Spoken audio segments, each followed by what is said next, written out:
নমস্কার বন্ধুরা, আমি সুস্মিতা বাংলা ক্যানভাস চ্যানেলে সকলকে স্বাগত জানাচ্ছি। আজ তোমাদের সাথে শেয়ার করবো একটা দারুণ টেস্টি রেসিপি। সেটা হচ্ছে আলু পটলের পোস্ত। ঝিঙে আলু পোস্ত আমরা সকলেই খেয়েছি। আজ আমি শেয়ার করব পটল দিয়ে কীভাবে পোস্ত বানাবো। পটল আলু পোস্ত কিন্তু খেতে দারুণ লাগে, আর এইটা যদি আপনাদের ভাত পাতে দুপুরবেলা থাকে তাহলে অমৃত সমান মনে হবে। তার জন্য প্রথমেই এখানে আমি কড়াইতে তেল দিয়ে কিছু বড়ি ভালো করে ভেজে তুলে নেব।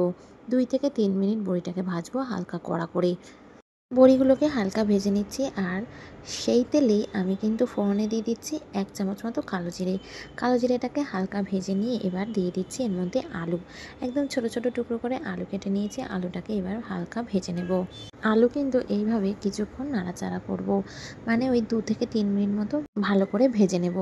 ভাজার পরে আমি এর মধ্যে দিয়ে দিচ্ছি ছোট করে কেটে নেওয়া পটলগুলো কিন্তু একসাথে আলুর সাথেই ভেজে নেব, আর ভাজা হবে কিন্তু একদম হালকা আছে।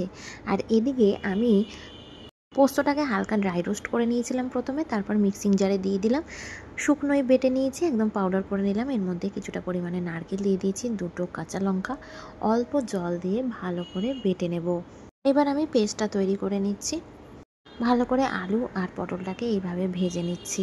এবার হলুদ আর নুনটা কিন্তু দিয়ে দেব। হলুদ নুন দিয়ে আলু আর পটলটাকে সমানভাবে ভাজতে হবে। এইভাবে কিছুক্ষণ ভেজে নিলাম। ভেজে নেওয়ার পরে এবার কিন্তু আমি যে পেস্টটা তৈরি করলাম, নারকেল আর পোস্তর পেস্টটা, সেটা কিন্তু দিয়ে দিচ্ছি। এবার খুব ভালো করে সমস্তটাকে মিক্স করে নেব। তার আগে সামান্য পরিমাণে মিক্সি দেওয়া জলও দিয়ে দিচ্ছি। এবার সমস্তটাকে খুব ভালো করে কষিয়ে নেব। পটল আলুর সাথে পোস্ত বাটাটাকে কিন্তু মিশিয়ে নিতে হবে একটু সময় ধরে।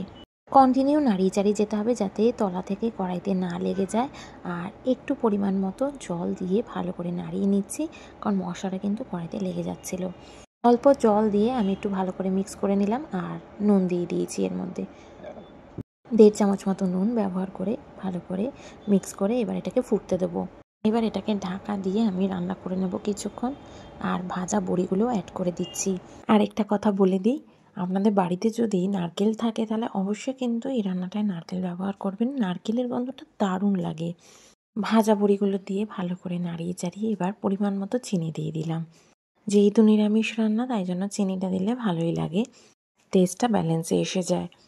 ব্যাস, এবার নামানোর আগে কিন্তু আমি ধনেপাতা দিয়ে দিলাম। ধনেপাতা গন্ধটা পোস্ততে খুব ভালো লাগে, আর পোস্তর যে স্বাদটা এটা আরও অনেক গুণ বাড়িয়ে দেয়।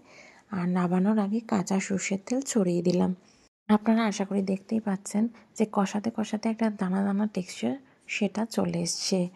ঢাকা দিয়ে আরও 3 থেকে 4 মিনিট এটাকে স্ট্যান্ডিং টাইম দিয়ে দিলাম। এবার এটাকে আমি গরম গরম পরিবেশন করছি একটা প্লেটে।